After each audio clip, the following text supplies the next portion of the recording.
3 years had passed since the last human ship crossed the galactic barrier. The fleet of refugee vessels drifted through empty space like lost islands in an ocean of darkness. No stars shone here. No planets offered refuge. Just the cold, endless void between galaxies. Commander Soman Lee walked through the corridors of the New Hope, one of the largest colony ships. The hallways that once bustled with excited colonists now felt hollow. People moved slowly, their faces marked by exhaustion and growing despair. Food rations had been cut twice in the past month. Power was being rationed to keep life support running. "How are the morale reports?" Soman asked Dr. Hana Kim, who had become the fleet's chief science officer. "Not good," Hana replied, checking her tablet. 15 more families requested to be put in suspended animation yesterday. They don't want to stay awake anymore. The children keep asking when they'll see real sunlight again. Soman nodded grimly. She understood the feeling. Sometimes she wondered if they should have just accepted the aliens' demands for behavioral modification instead of choosing exile. At least then, humans would still have homes. In the engineering section, Taemin Seo was working on his latest project. The young engineer had become famous throughout the fleet for his creative solutions to impossible problems. When the water recycling systems started failing, he figured out how to fix them using spare parts from entertainment systems. When the food processors broke down, he built new ones from mining equipment. "Any luck with the power problem?" Soman asked, watching Taemin work on a complicated device that hummed softly. "Maybe," Taemin said, wiping sweat from his forehead. "I've been thinking about dark matter. We know it exists out here because our sensors can detect it. The problem is we don't know how to use it for energy." "The aliens never figured it out either," Hana pointed out. "Exactly, which means if we can solve it, we'll have something they don't." Their conversation was interrupted by an excited voice over the ship's communication system. "All senior staff to the bridge immediately. Dr. Jae-hyun-oh has something incredible to show you." On the bridge, Dr. Jae-hyun-oh stood in front of the main display screen with a huge smile on his face. The physicist had been quiet for months working on projects he wouldn't discuss. Now he looked like a man who had just discovered fire. "I found something," he announced. "Something impossible." The screen showed a long-range sensor display. At first it looked like more empty space. Then Jae-hyun highlighted several objects floating in the darkness. "Planets," he said. "Dozens of them, just floating out here with no star." "Rogue planets," Hana said. "They exist, but they're usually dead ice balls. Not these ones." Jae-hyun replied, his excitement growing. "Look at the energy readings." The display changed to show energy signatures. The floating planets glowed with internal heat. Some showed signs of complex magnetic fields. Others displayed energy patterns that didn't match anything in human or alien databases. "There's more," Jae-hyun continued. "The largest planet is showing artificial structures on its surface. Someone built something there." The bridge fell silent. In all their years of space travel, humans had only encountered the 12 species that ruled the galaxy. The idea of finding another civilization, especially in the empty void, seemed impossible. Captain Ji-won Park, now serving as the fleet's senior commander, made the decision quickly. "We investigate, but carefully. Taemin, I want you to prepare a landing team. Dr. Kim, start analyzing everything we can detect from here. Dr. Oh, keep scanning for more planets." It took 2 weeks to reach the planet cluster. As they got closer, the sensor readings became even more amazing. The largest planet, which they named Haven, was warm enough to support human life without environmental suits. Its atmosphere was breathable. Most incredible of all, it contained materials that shouldn't exist according to known physics. "The entire planet seems to be made partially of dark matter," Hana reported. "But it's somehow stable. Our scientists always thought dark matter couldn't form solid structures." Taemin led the first landing team down to Haven's surface. What they found changed everything. The planet was covered in ruins.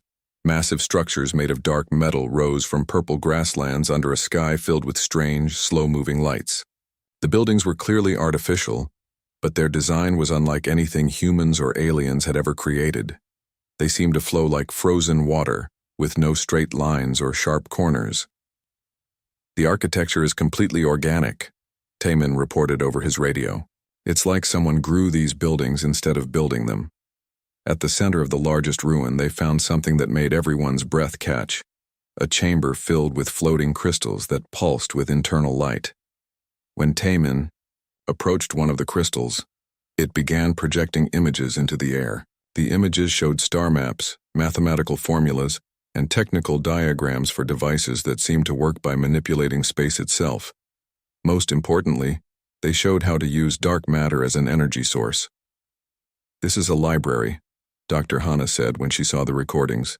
"Someone left us instructions." "But who?" Soman asked. "And why?" That question would take months to answer. As more teams explored Haven and the other dark worlds, they found more ruins and more crystal libraries.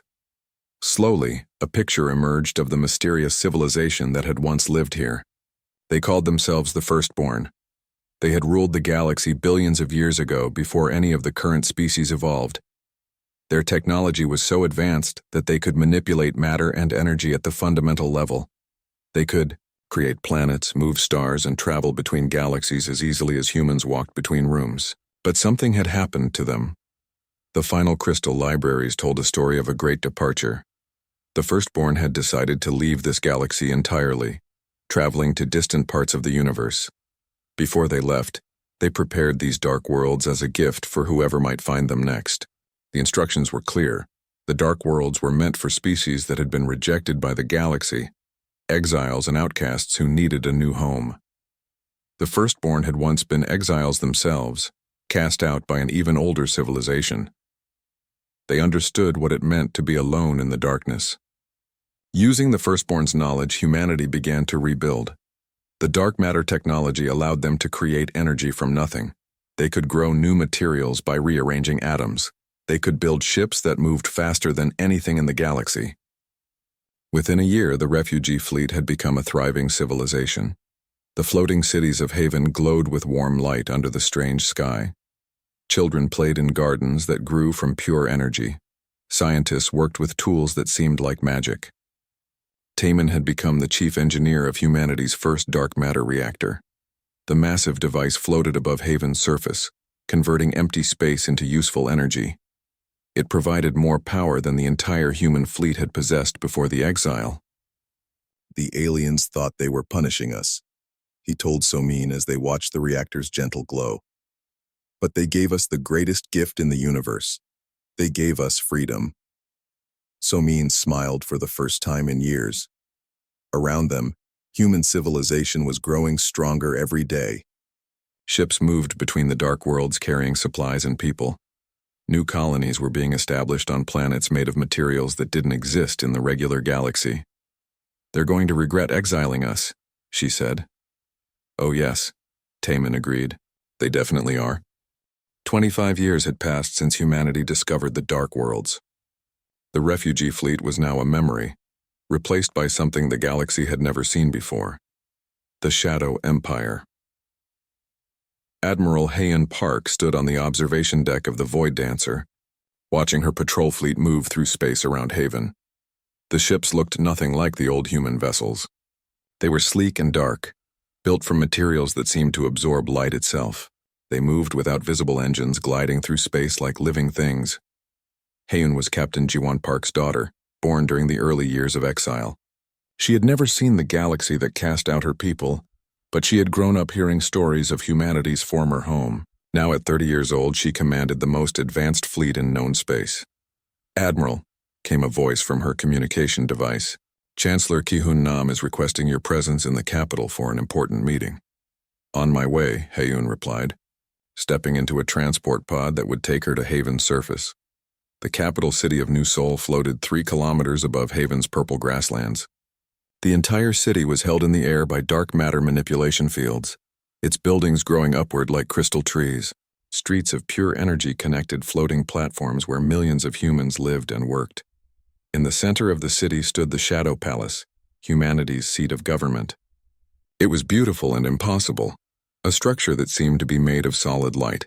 Chancellor Ki-Hun Nam waited for her in the main council chamber, along with Master Engineer Sora Jin and the elderly Dr. Hana Kim. "We have a situation," Ki-hoon announced without ceremony.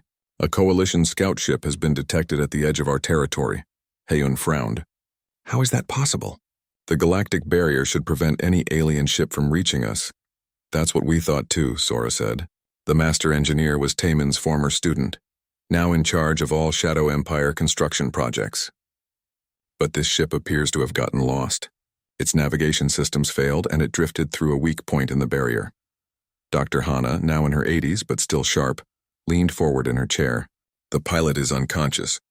Life support is failing. If we don't help, they'll die within hours. So we rescue them," Haeun said immediately. "It's the right thing to do. But then they'll see what we've built," Ki-hoon pointed out. "They'll know that humanity not only survived exile but thrived. That information will eventually reach the coalition." Haeun smiled. "Maybe it's time the galaxy learned what happened to the humans they threw away." The rescue operation took 3 hours. The alien scout ship was brought to Haven's orbital repair station, where the pilot was transferred to a medical facility. The alien was a Zentari, one of the species that had voted for humanity's exile. His name was Veltar, and when he woke up in the human medical bay, he thought he was having a nightmare. The room around him defied physics as he understood it. The walls seemed to be made of flowing energy. Medical equipment floated in the air without visible support. A human doctor appeared beside his bed as if materializing from nothing. "How are you feeling?" Dr. Min Jae-yu asked in perfect Zentari. The translation technology was so advanced that it seemed like the human was speaking his native language naturally. Where am I?" Veltar managed to say. "You're on Haven, capital of the Shadow Empire. You were dying in space, so we brought you here for medical treatment." "Shadow Empire?" Veltar's eyes widened. "But there's nothing beyond the galactic barrier." "Only empty space and death," Dr. Yu smiled. "That's what the coalition wanted everyone to believe. Would you like to see what humans actually built in exile?" Over the next several days, Veltar was given a tour of human civilization that left him speechless. He saw cities that floated in space without artificial gravity generators. He watched human engineers create new matter by manipulating dark energy. He witnessed ships that moved faster than light without using hyperspace. Most shocking of all was the scale of human achievement. The Shadow Empire spanned 47 dark worlds and hundreds of artificial habitats. The human population had grown to over 50 billion people, all living in comfort and prosperity that surpassed anything in the galaxy. "How is this possible?" Veltar asked Admiral Haeun as they stood in the crystal observatory at the top of New Seoul. Below them, the city sparkled with lights that seemed alive. "Humans adapt," Haeun replied simply. "When you force us into an impossible situation, we don't give up. We find a way to make it work. But the technology? This violates everything we know about physics. Your ships move without engines. Your cities float without gravity generators. You create matter from empty space." "We learned from teachers the galaxy forgot," Haeun explained. "The firstborn left knowledge here for species like us. Exiles, outcasts, the unwanted." She gestured toward a display showing star maps. "Your coalition rules 12 species across one galaxy. We have connections to dark matter networks that span the entire universe. We've been in contact with other exiled civilizations in distant galaxies. You thought you were throwing us into empty space, but you actually introduced us to something much larger." Veltar stared at the maps in horror and wonder. "The Council needs to know about this, do they?" Haeun asked. "What will happen when they learn that the species they exiled has become more advanced than they are? What will they do when they realize that humanity now has allies they never imagined?" Dr. Hana Kim joined them in the observatory, moving slowly but still alert. "I've been studying your ship's data records, Veltar. The coalition is facing new problems, aren't they? Energy shortages, resource conflicts, political tensions between species." Veltar nodded reluctantly. "How did you know?" "Because closed systems always fail eventually," Hana explained. "The coalition has been stagnant for thousands of years. They're so afraid of change that they've stopped growing. Meanwhile, humans have been learning and adapting and building connections across the universe." "What do you want from me?" Veltar asked. "Nothing," Haeun said. "You're free to leave whenever you want. We've repaired your ship and given you supplies for the journey home, but we wanted you to see the truth first." "What truth?" "That exiling humanity was the biggest mistake the coalition ever made. Not because we were dangerous, but because you could have been part of this. All the species in the galaxy could have learned what we learned. Could have grown like we grew. Instead, they chose fear. Beltar spent 3 more days on Haven, walking through impossible cities and meeting humans who seemed to work miracles as easily as breathing. When he finally left, his mind was full of images that would haunt him forever. As his ship crossed back through the galactic barrier, he carried with him proof that humanity had not only survived their exile, but had become something the galaxy had never seen before. The question was, what would the Coalition do with that knowledge? Back on Haven, Chancellor Keehan held an emergency meeting with the Empire's leadership. Now they know we exist, he said. We have to decide what comes next. The choice is simple, Admiral Hayan replied. We can wait for them to come to us, or we can go to them. Master Engineer Sora spoke up. Our ships can easily bypass the galactic barrier. We could be at Coalition capital within days, but should we? Dr. Hana asked. Are we ready to face the galaxy again? Hayan looked around the room at the leaders of humanity's new civilization. They were no longer the desperate refugees who had been cast into exile. They were the inheritors of knowledge older than the galaxy itself, the builders of an empire that spanned dark worlds and impossible cities. The galaxy threw us away because they were afraid of what humanity might become, she said. I think it's time we showed them they were right to be afraid. The council chamber fell silent as the weight of that decision settled over them. Humanity was no longer content to hide in the void. The Shadow Empire was ready to return to the galaxy that had rejected them, but this time they would return as equals, or perhaps as something even greater. The Age of Exile was ending. The Age of Empire was about to begin. Fleet Admiral Wanho Kim stood in the command center of the Eternal Dawn, watching the galactic barrier grow larger on the main display. Behind him, the greatest fleet in human history prepared for the most important mission they had ever undertaken, the return to the galaxy that had cast them out 30 years ago, sir, reported Communications Officer Minji Yoon. All ships are reporting ready status. 300 vessels standing by for your command. Wanho nodded slowly. Each ship in his fleet could have defeated the entire Coalition Navy from 30 years ago. They were built from dark matter technology that made conventional weapons useless and conventional defenses meaningless. But this wouldn't be a war of conquest. This would be something much more powerful, a demonstration that would force the galaxy to acknowledge what humanity had become. General Xiong Bei, are your teams in position? Wanho asked. Yes, sir, came the reply from the fleet's military commander. Special forces units are ready to deploy on 12 different worlds simultaneously. We'll be able to demonstrate our capabilities across the entire Coalition space network. Ambassador Minji Yoon approached the Admiral's command chair. She had been chosen for the most difficult job of all, convincing the galaxy to accept humanity's return without triggering a war that would destroy everything. Admiral, she said quietly, are we certain this is the right approach? We could try diplomacy first. Diplomacy failed 30 years ago, Wanho replied. The only language the Coalition understands is power. We need to show them that exiling humanity wasn't just cruel. It was the worst strategic mistake in galactic history. The barrier grew closer.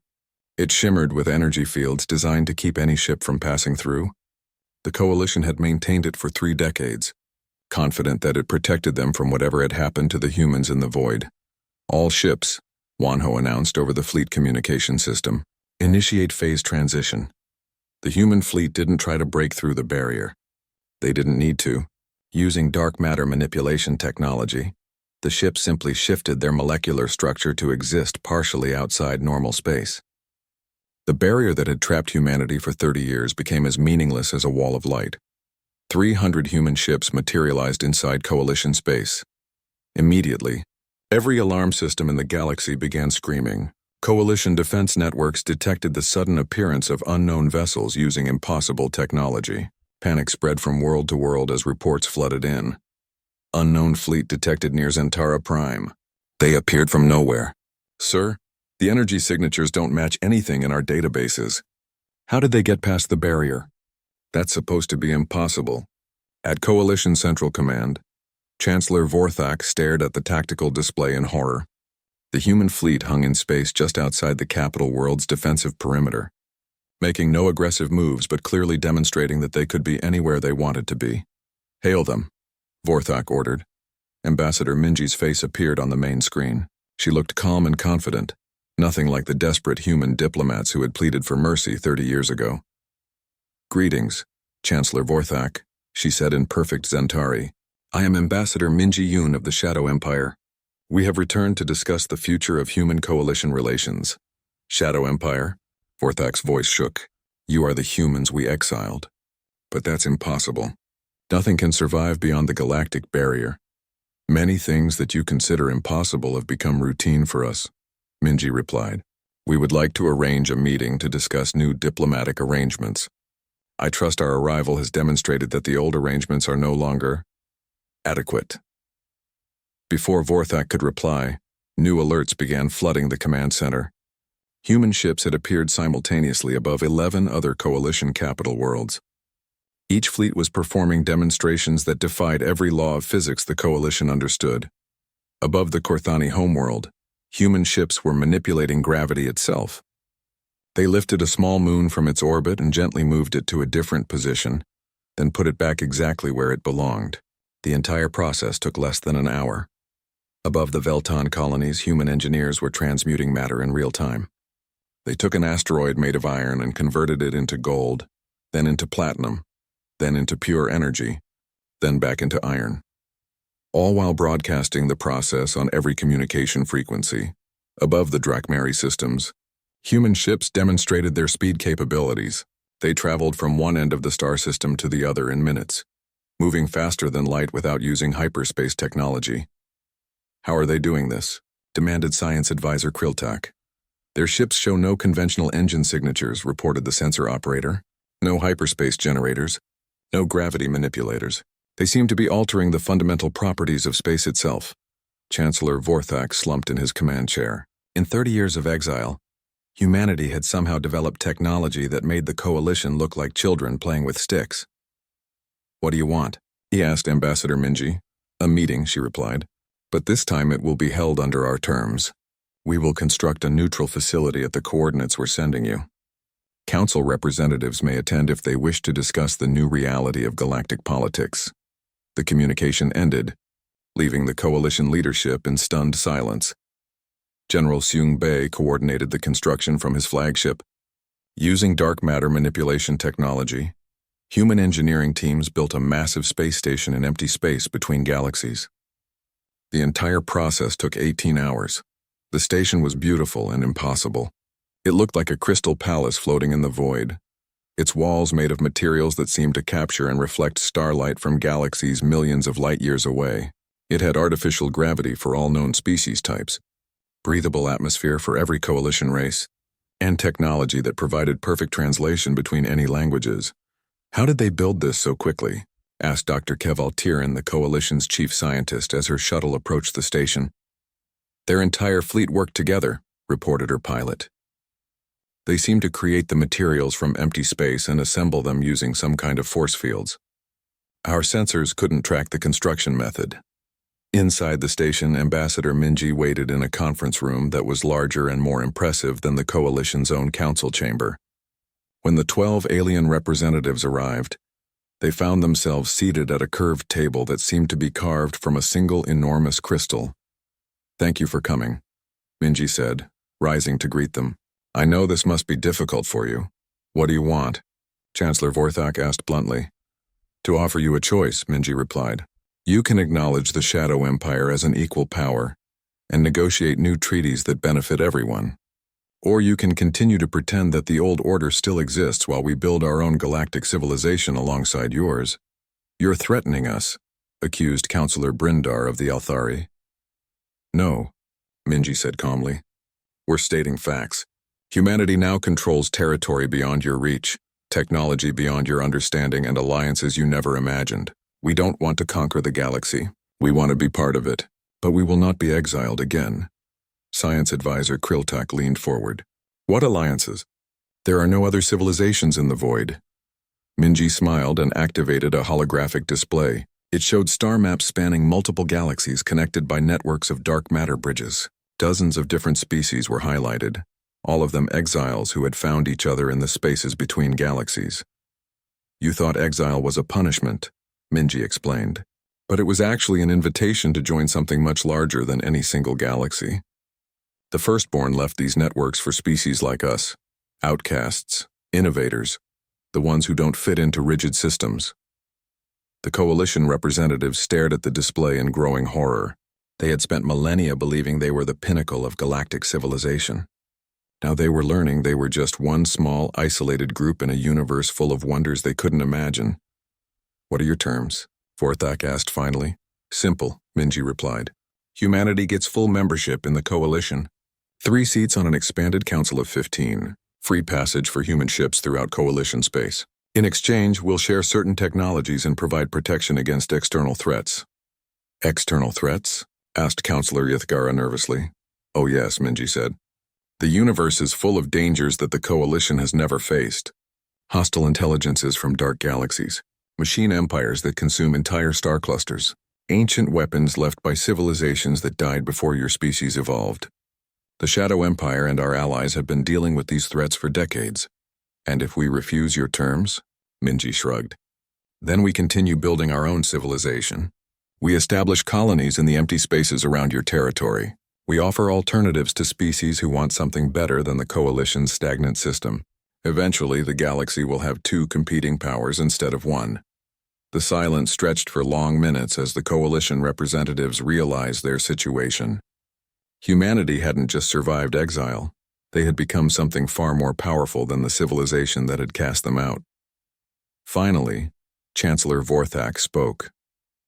"We need time to consider your proposal." "Of course." Emperor Dohan Li stood at the center of the magnificent conference chamber, aboard humanity's greatest diplomatic vessel, the Bridge of Stars. Around him, representatives from the 12 coalition species took their seats at tables that seemed to float in midair. The room itself defied logic. Its walls showed real-time views of star systems throughout the galaxy, as if they were meeting inside a giant window to the universe. 3 weeks had passed since Ambassador Minji's ultimatum. The Coalition Council had requested this meeting to discuss humanity's terms, but Emperor Dohan knew they were really here to surrender to the new reality of galactic politics. "Welcome," Dohan said, as the last delegate took their seat. His voice carried easily through the chamber without any visible speakers. "I hope you've had time to consider our proposal." Chancellor Vorthak looked older than he had 3 weeks ago. The strain of dealing with humanity's return had clearly taken its toll on the Zentari leader. "We have reviewed your terms," Vorthak said carefully, "but we have concerns about the scope of changes you're proposing." Chief Scientist Ji Young-an stepped forward. She was Dr. Hana Kim's chosen successor, brilliant and confident in the way that came from understanding secrets the galaxy had forgotten. "Perhaps it would help if we demonstrated exactly what those changes mean," Ji Young suggested. She gestured toward the chamber's walls, and the starfield views changed to show detailed scans of coalition space. "Your current territory includes roughly 40,000 star systems," she began. "Your technology allows for faster-than-light travel, but you're still limited by distance and fuel requirements. Most of your ships take weeks or months to cross your territory." The display shifted to show humanity's shadow empire. Dark worlds glowed with strange energy, connected by lines of force that spanned impossible distances. The Shadow Empire controls 78 dark worlds and 400 orbital habitats. But more importantly, we have access to the dark matter network that connects this galaxy to 17 others. We can travel anywhere in known space in a matter of hours. Marshal Hyun Ko, humanity's supreme military commander, added his own perspective. "The Coalition's defense network includes approximately 50,000 warships using conventional weapons and shields. Each of our vessels could disable your entire fleet without taking damage." The alien delegates shifted nervously in their seats. They had seen demonstrations of human technology, but hearing the actual numbers made their situation clear. "However," Emperor Dohan continued, "we're not here to conquer anyone. We're here to offer partnership. The universe is much larger and more dangerous than any of us realized alone." Ji Young activated a new display showing the space beyond the known galaxies. Strange shapes moved in the darkness between star clusters, massive forms that dwarfed entire solar systems. "These are the Devourers," she explained. "Machine intelligences left over from a galactic war that happened billions of years ago.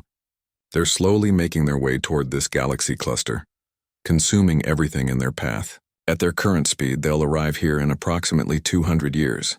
The Coalition representatives stared at the images in horror. Some of the Devourer machines were larger than their entire homeworlds.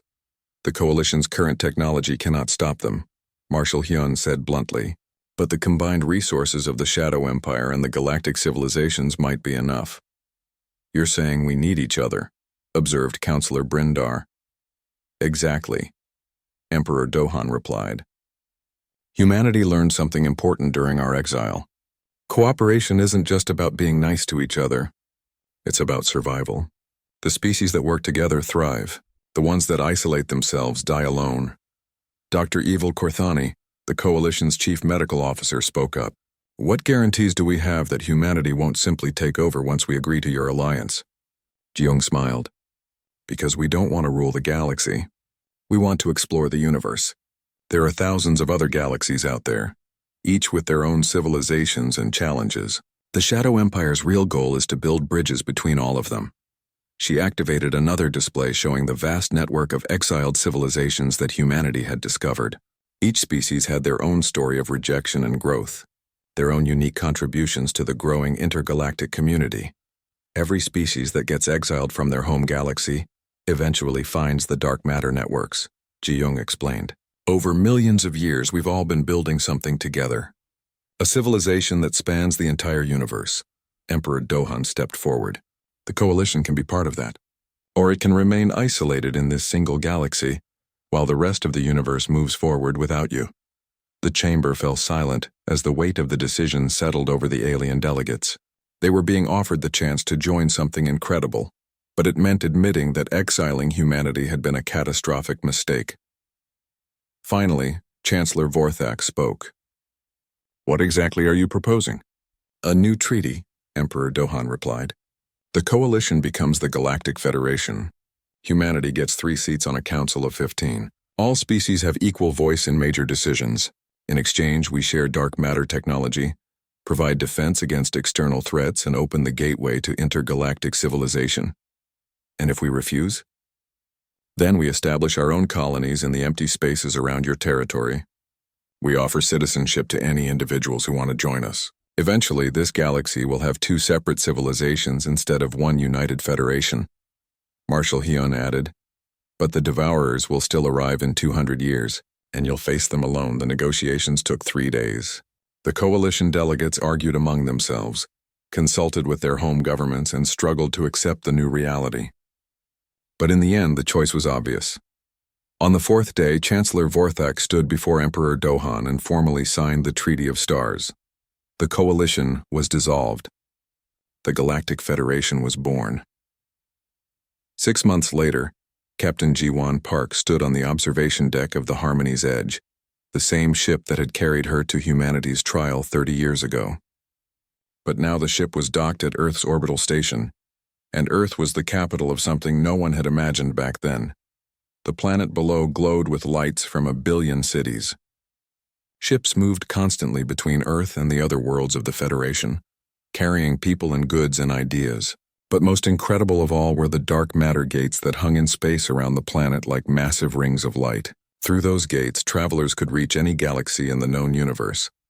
At 93 years old, Ji-won was one of the last surviving humans who remembered life before the exile. She had lived to see her species grow from desperate refugees to the founders of an intergalactic civilization.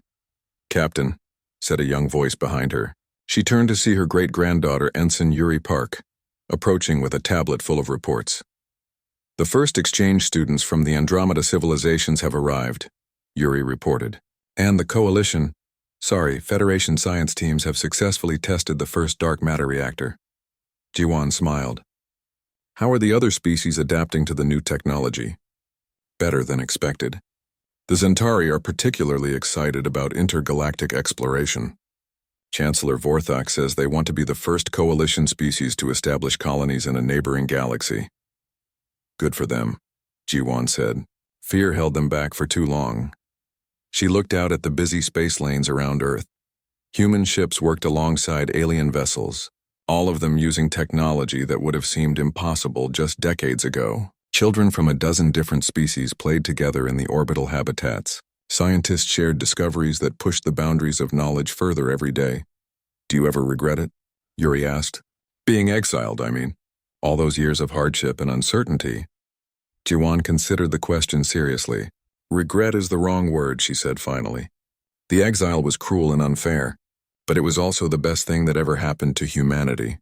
How can you say that? Because comfort makes people weak, Jiwan explained. Safety makes them stop growing. If we had stayed in the galaxy, we would have become just another species following ancient rules and thinking small thoughts. Exile forced us to become something greater. She gestured toward the dark matter gates. Look what we built from desperation and hope. Look what we discovered when we had nowhere else to go but forward. Yuri nodded thoughtfully. The Federation Council is already talking about establishing colonies in the Magellanic Clouds.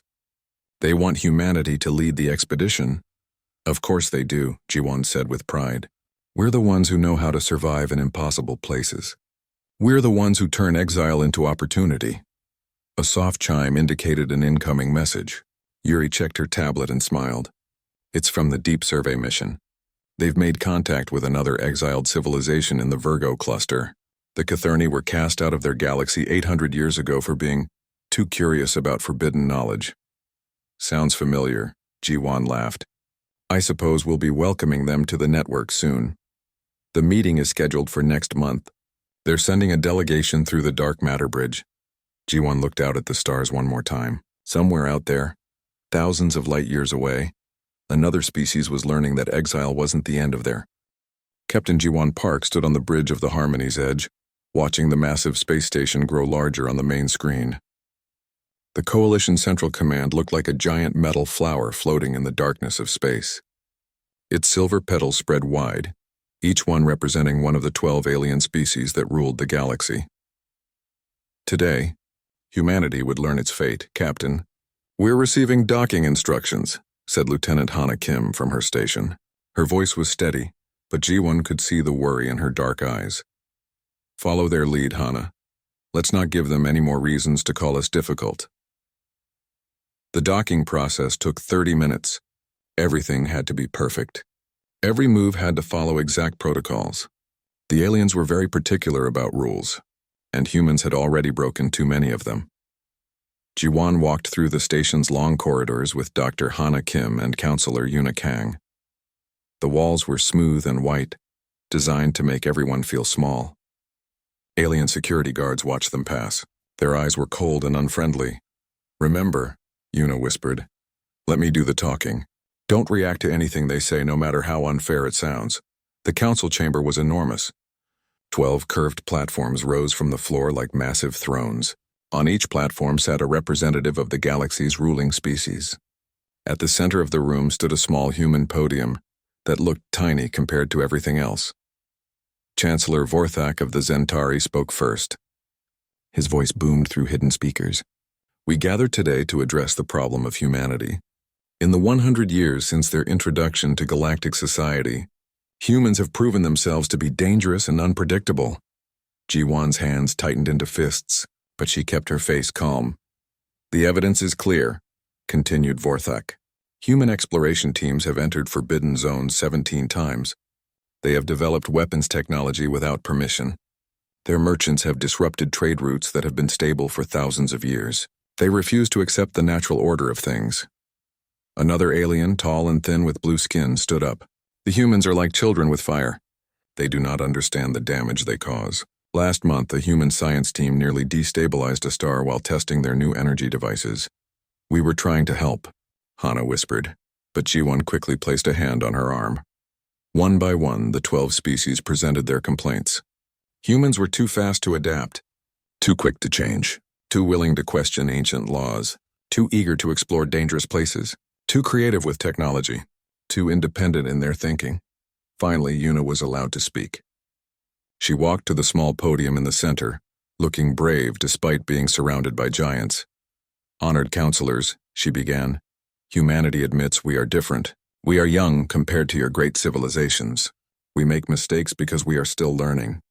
But isn't diversity what makes the galaxy strong? Haven't humans contributed good things too? Our medical advances have saved millions of lives. Our agricultural techniques have fed hungry worlds. Our art and music have brought joy to many species. Your contributions are noted, said Vorthak, but they do not outweigh the risks. Humans cannot be controlled. They cannot be predicted. They threaten the stability we have built over millennia. A new voice spoke from one of the highest platforms. It belonged to an ancient alien with silver skin and glowing eyes. We have seen species like yours before. Species that grow too fast, change too quickly, dream too boldly. They always bring chaos. They always bring war. They always destroy themselves and take others with them. But we haven't destroyed anything, Una protested. We've made mistakes, yes, but we've learned from them. We're trying to be better. The decision has already been made, Vorthak announced. Humanity will be relocated beyond the galactic rim. You have 1 solar year to gather your people and leave. If you refuse, you will be forcibly removed. The chamber fell silent. Jiwan felt like the floor had disappeared beneath her feet. Exile. They were being thrown out of the galaxy like unwanted children. This is not justice, Una said, her voice shaking. This is fear. You're afraid of what humanity might become, so you're destroying our future before we have a chance to prove ourselves. The hearing is over, Vorthak said coldly. You have 1 year. Back on the Harmony's edge, Jiwan immediately called Admiral Minho Choi on Earth. His weathered face appeared on the communication screen, and she could see he already knew the bad news. How long do we have? He asked. 1 year to evacuate everyone. Every human in the galaxy has to leave. Minho nodded slowly. I've already started preparations. We have 300 colony ships under construction, and another 200 that can be modified for long-distance travel. It won't be comfortable, but we can fit everyone. Where will we go? Hana asked. There's nothing beyond the galactic rim, just empty space and darkness. Then we'll make something, Minho replied. Humans have always been good at building homes in impossible places. This won't be different. The next 11 months passed in a blur of activity. Every human world worked day and night to build ships and gather supplies. Families said goodbye to alien friends. Scientists packed their research. Artists saved their creations. Children asked questions their parents couldn't answer. Jiwan watched it all happen from the bridge of her ship as she helped coordinate the massive evacuation. Ships full of humans streamed past her viewports heading for the galaxy's edge. Each ship carried hopes, dreams, and fears in equal measure. Finally, the day came. Jiwan's ship was the last to leave, carrying the final group of humans from the outer colonies. As they approached the galactic barrier, she could see the massive energy field that the aliens had built. It shimmered like a wall of light stretching as far as sensors could detect. Take us through, Jiwan ordered. The ship passed through the barrier and immediately, warning lights flashed on every console. Behind them, the energy field grew brighter and more solid. The aliens were making sure no human could ever return. Jiwan stood at the main viewport and watched the galaxy shrink behind them. Billions of stars became a distant glow, then disappeared entirely. They were truly alone now, cast out into the empty darkness between galaxies.